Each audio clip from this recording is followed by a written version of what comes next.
All right, we should be live on YouTube now.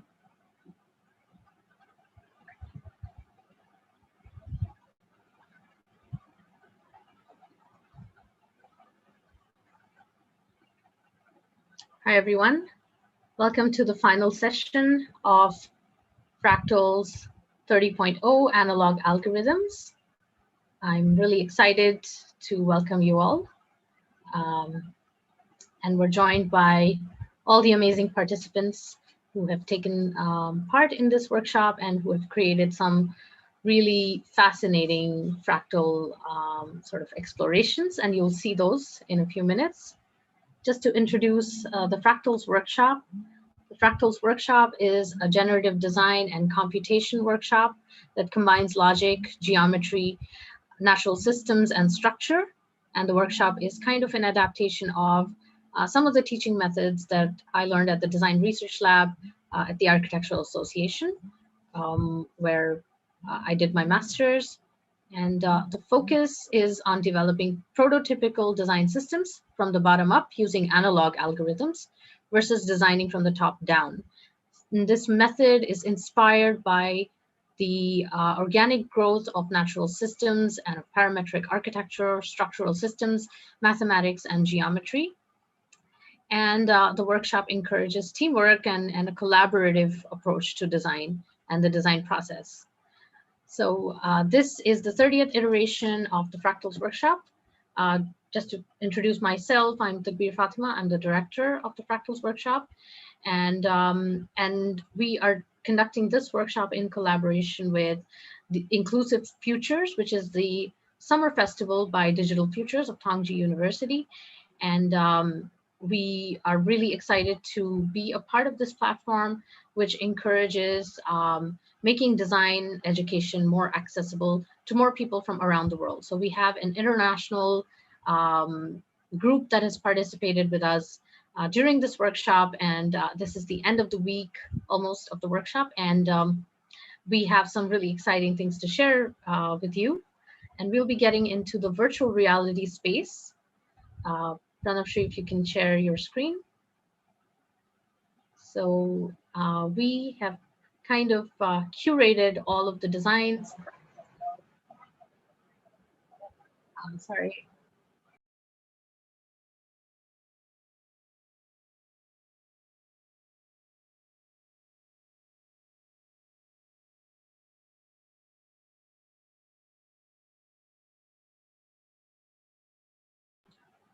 So there is a little bit of a lag between Zoom and YouTube.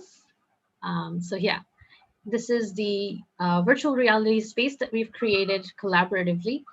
And everyone has kind of contributed to some part of this space by adding their designs, and their designs are based on fractal geometry and computation and mathematics. And so as we walk through the space, I think the participants or the authors of the work will better explain their designs to you.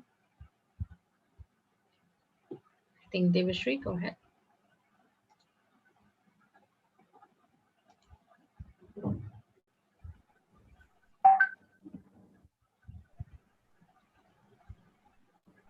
You can just introduce yourself a little bit and then talk about your design. So I'm Devashri, and this is my work, which is correlation. It's more like a constellation where we have a different forms, where it forms different patterns. So if you look here, I have created a geometry that is more spiral, and there are different algorithms that I came up with. And if you see the diagram, the model itself, you could see where I have attached both the ends of one base unit. Maybe if we can zoom into the second sheet, Pranavshri. Yeah, if you can see the first rule, which is the basic unit, is then attached to two different units and both the ends, which then starts creating a geometry that is which starts to branch out, which is more like, let's say, a satellite or stars that are in the sky, where we can have astronauts actually having fun in the space and more than the research that they are doing up there. So that's what I came up with. Thank you. There's 2 more sheets that I have. So this is one of the render where I'm just showing how you interpret the spaces with the algorithms.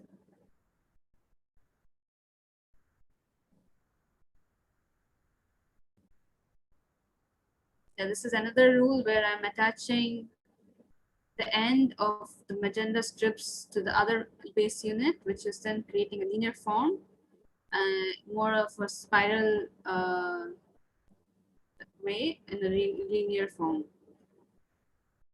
And the next that shows is another render where I start branching out all the rules that I have and creating a space for satellites, or let's say the astronauts, to have fun and do something that is apart from what they usually do. That's it. Thank you.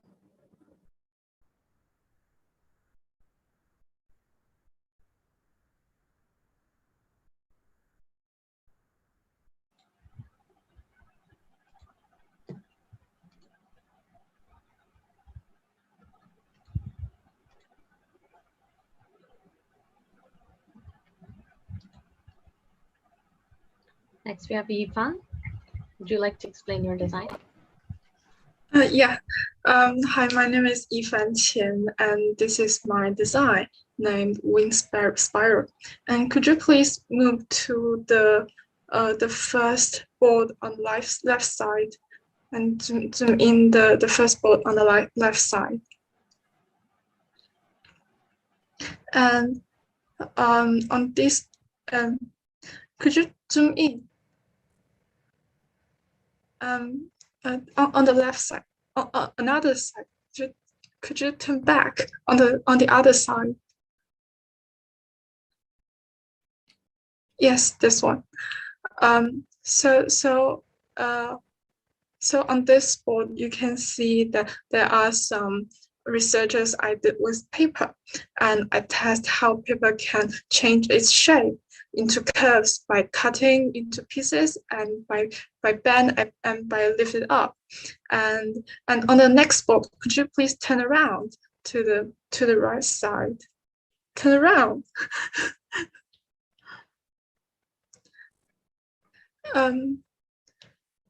Yeah, this one. And from this board, you can see how this cell was formed, coming from a piece of paper. I bend it and cut it into into several pieces, then bend it again. And you can see that it comes from a paper, but coming into a cell that can form that I can use later. And could you move a little bit right to the second board? And on this board, this is the diagram for showing some researches I did about how to connect the 2 cells together in different ways. And I select 4 methods, and every color would represent one of the way I combined 2 of the cells. And could you please move to the next board? Yes, thank you. And in this diagram, you can see that I give every one of the color which represented a way of combining together. I give each one of them a color, and I give each one of them an order. And at the same time, each one of them will represent a number. You can see the red one and the yellow one represent 1, and the orange one and the green one represent 0. The aggregation will start from red, yellow, and orange. And after that, I would add with each number the colors represent, then coming out with a solution. And then the solution I will add to the order of the color of the previous color, and then it turns out a new a new number. The number will represent the color next, and then after after all the things, you can see that the colors would come together, and after all, it becomes a loop, which means that the order of all the colors would continues and following a certain order. And this is why when you look at the model, you can see that the model is looking like a spiral, because it just continues the same order again and again. And on the last board, could you turn around again? And these are some renderings I did, and you can see that each color is a cell, and coming together it becomes a spiral. And thank you. Also, Yifan, please give a short introduction about yourself. Myself, my name is Yifan Qian. I come from China, and I'm a Year 2 architecture student. Great, thank you.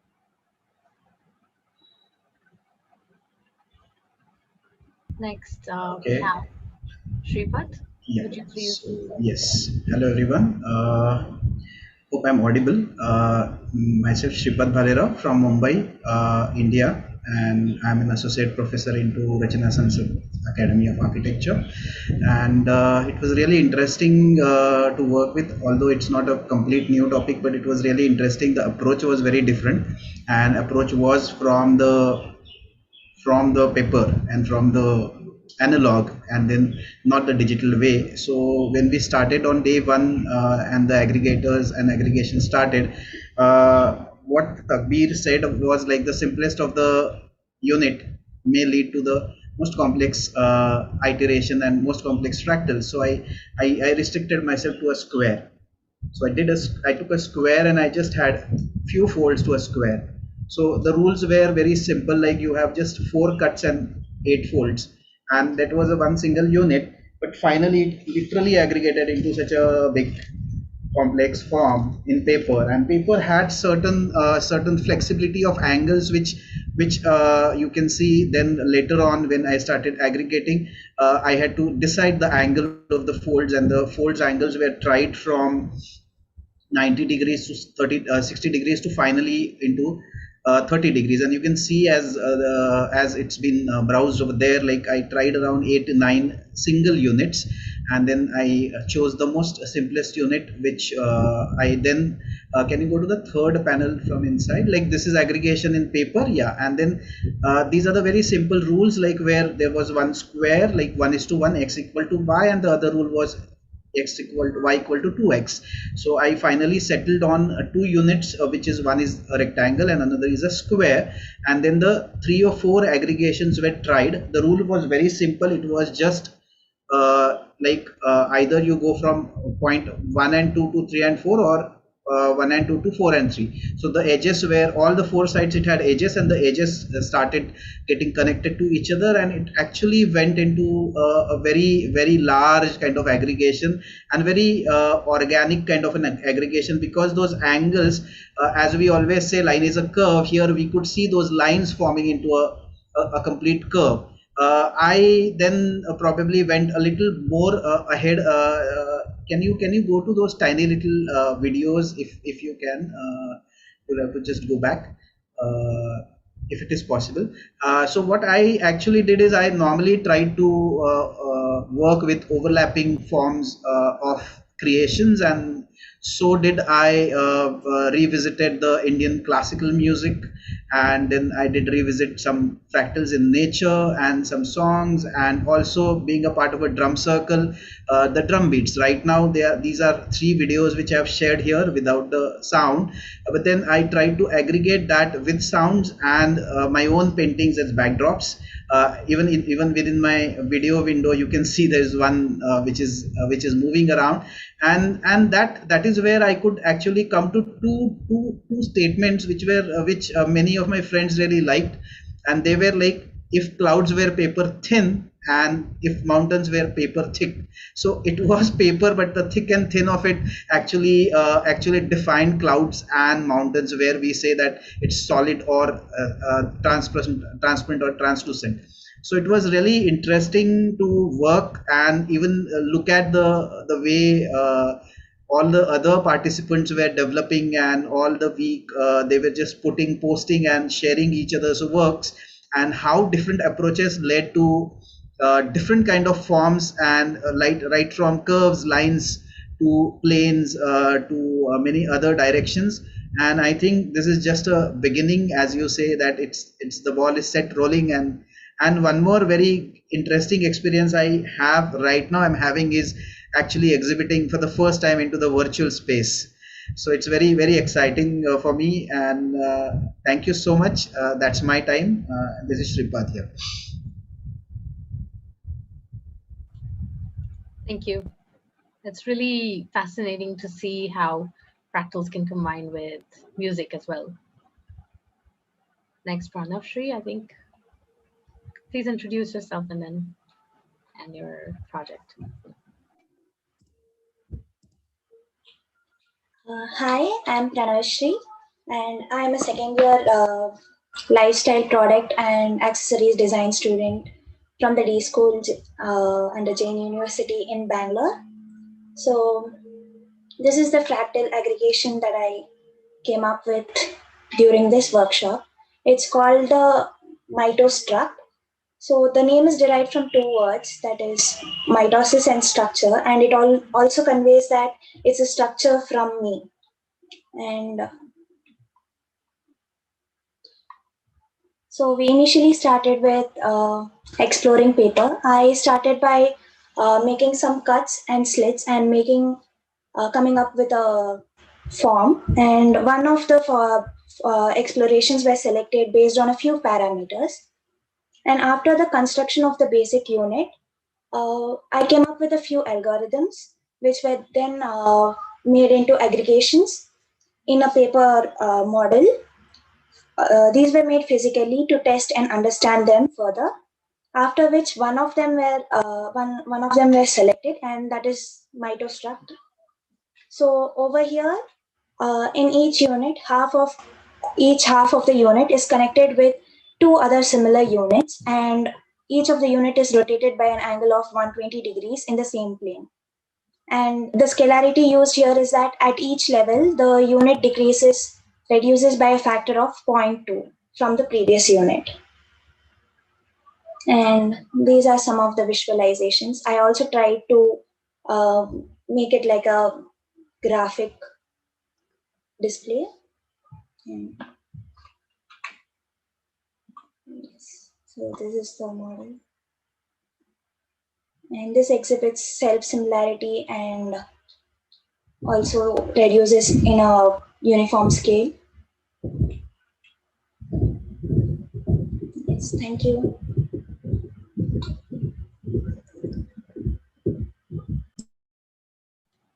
Thank you. I'm finding it really interesting to see all the different interpretations that people have given. You know, there's some music and there's also graphic design. Really interesting. Sylvia, please go ahead. I'm Sylvia. I'm a fourth year student majoring in urban planning and architecture in China. I'm sorry I put all my diagrams in one sheet, so it maybe looks too small. So could you please zoom in a bit more? Yeah, okay, that's okay. I may use my paper model in my hands as a compliment. My exploration of paper starts with a simple shape. It may look like a truncated pyramid with 4 equal surfaces, and I can easily glue these cells with outer surface to make bigger units, like in the basic unit. So I want them stay in a symmetrical shape with a diamond grid like this. In the end, I pick the unit with 4 cells named by unit B, and the unit with 9 cells named by unit A. So they can relate to each other with the end edge, which should be noted that unit A, the 4 edge and edge are accessible, so it can expand it in 4 directions. Here comes my rule of rows.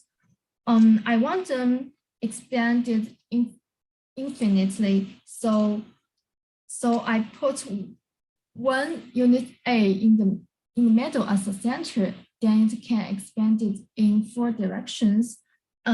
In the order to avoid entangling, it just keep going forward. Like maybe focus on one of them. It just keeps going forward at first, then turn left, maybe a little down. Okay, that's okay. This is okay. So maybe let's focus on this one. It just keep going forward at first, then turn left, then turn right, then turn left, then turn right, over and over. So it can expand in 4 directions. More importantly, because my shape of my unit, the aggregation has curves. So in the end, it not only grow 2-dimensionally, it grows 3-dimensionally. Here comes my aggregation. Yeah, that's all. Thank you.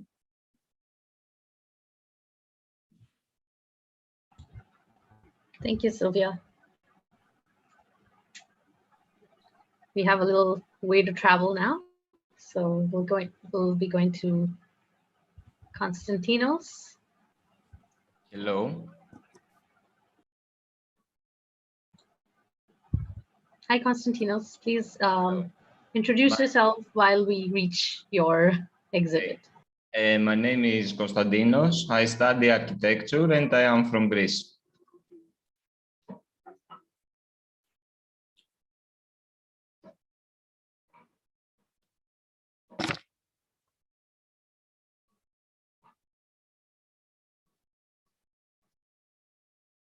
Okay, my construction is called an equalizer triangle. At the beginning, I started working with paper foldings, and after some tries, I was led to this shape, as you can see. My basic unit came out pretty randomly for me, but I like the way it was.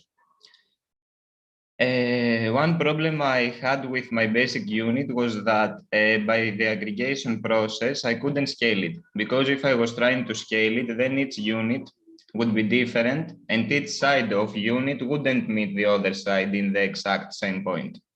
So that's the reason I choose to rotate every next unit in the aggregation process, so I could create an interesting proliferation. The way I choose to aggregate it was in 2 axes only. That's how this X shape is formed. My rules are simple. First of all, I disunite my basic unit in 4 parts, which are each side. I then turn them as A, B, C, and D side. My rule is A side can connect only with C side, and B side can connect only with D side, as well as the opposite, C to A side and D to B side.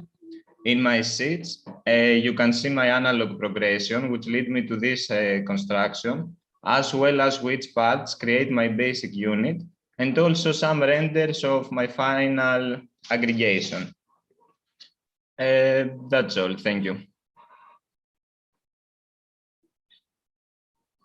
Yeah, this is the renders. And here I combined a lot of X shapes into one.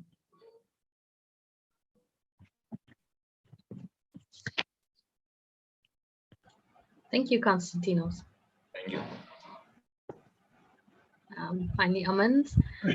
Almonds aggregation is quite complex. So We weren't able to yet sort of add it to this space. We're still working on it. And I wanted to just make a note here that this is a space that we are continuing to sort of collectively build together. So this is in no way a complete space, and this is in no way the conclusion of the workshop. It's more of the beginning of a kind of design research that we hope that everybody will be sort of taking it further in their own direction. So, so yeah, we'll continue to grow this and continue to add to it. And it's a collaborative space that we all author together. So Aman, you can explain your design. Yeah. Hello.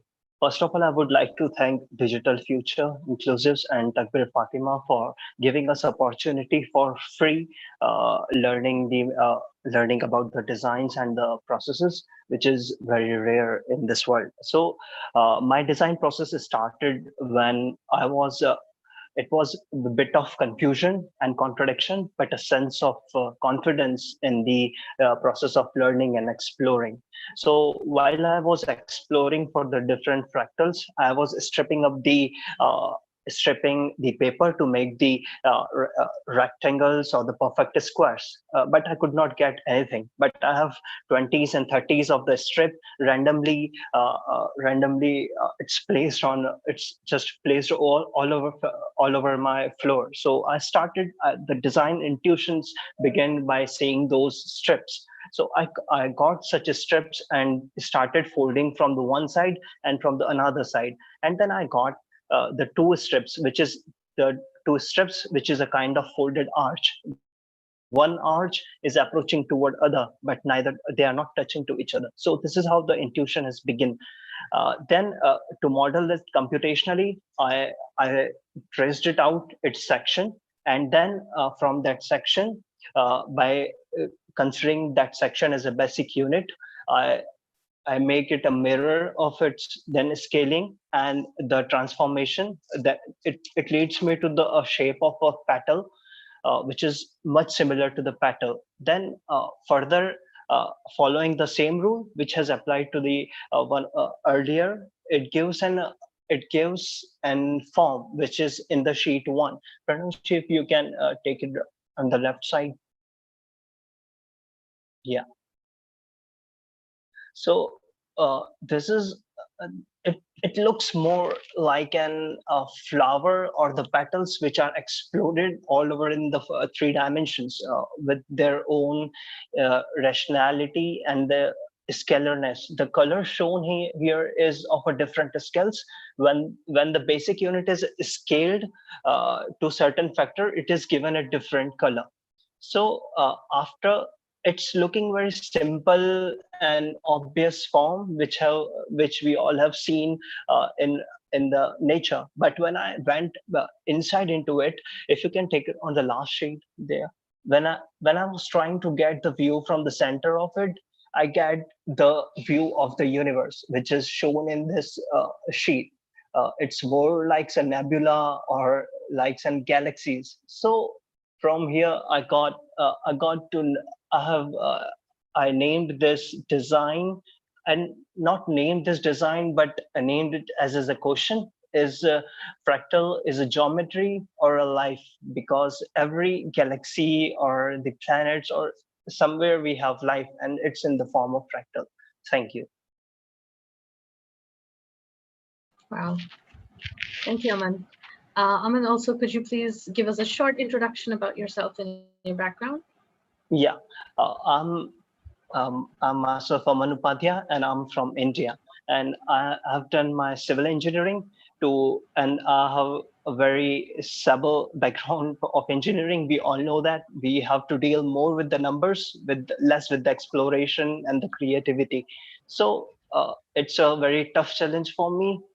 But rather it's my interest and the motivation, supportiveness of the Fatima and the opportunity given by the Digital Futures is really helpful for me and to give me a vision.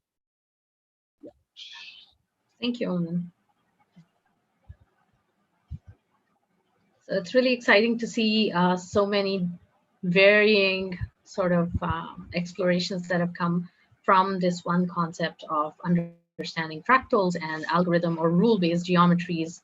And as usual, we don't know what's going to be the outcome going in. So when the workshop begins, it's a complete blank slate or a tabula rasa. We don't know where the direction, what the direction of the workshop will be, and what the outcomes will be like. So it's entirely participant designed from scratch. So it's only about the concept of fractals and of bottom-up sort of design process that is being applied. And I'd like to thank all the participants who have taken part in the workshop and who have, taken this workshop to a whole different level altogether with their design explorations. And I hope that this research will be carried forward in the future as well. And of course, we continue to grow this virtual reality space. And I also thank DigitalFUTURES for giving us the platform and opportunity to interact with and learn from and learn together with so many different people from different backgrounds and different locations as well. And I look forward to future workshops of the same sort. And yes, this is a space which we will continue to grow, and this is almost like a soft launch or a pre-launch of this virtual reality exhibition. But soon we will be sharing the link, and hope you will join us. This is to the viewers. I hope everybody will join us in this social VR space. We're going to be hanging out here for a while. But thank you for joining us, and we hope to see you in virtual reality in the future, in the near future soon. Thank you, everyone.